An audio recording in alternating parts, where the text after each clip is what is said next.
تعالوا اليوم لنعمل قش البلبل بعجينة الباف بيستري، بتطلع معكم شيء ناهي. عن جد طريقة ولا أروع من هيك وكتير طيبة. هلا عندي هون 400 جرام لحمة مفرومة ناعم، 20% دهنة، ملح حسب الرغبة، عندي بصلة صغيرة ناعمة، وعندي هون السميد مشان ما يمد معنا مشان ما تكش معنا هيك اللحمة. بنحط لها نص ملعقة صغيرة بهار أسود، وكمان 7 بهارات هيك ملعقة صغيرة ممسوحة. بنحط هون 2 ملعقة لبن، وعندي ملعقتين كمان طحينة، وعندي فنجان كمان دبس الرمان. هلا بخلطهم كتير منيح هيك لحتى يتجانسوا معي مع بعض. وبنرجع هون بنجيب هون عجينة الباف بيستري، اي نوع عجينة باف بيستري موجودة عندكم فيكم تستعملوها.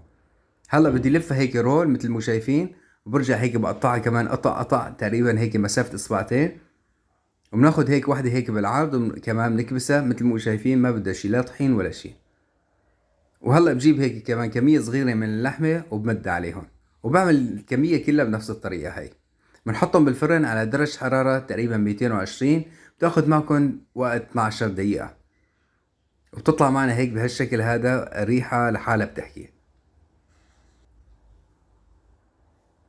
وهلا هيك بنحطهم بأي صحن تقديم، وبنحط عليهم هالدبس الرمان، ويا سلام. وبنقول لكم هيك صحتين وهنا جربوها، ان شاء الله هيك تعجبكم. وهيك بيكون خلصنا وصفة اليوم، ان شاء الله تكون عجبتكم. لا تنسونا باللايك والاشتراك، ونشوفكم كمان فيديوهات تانية احلى واطيب.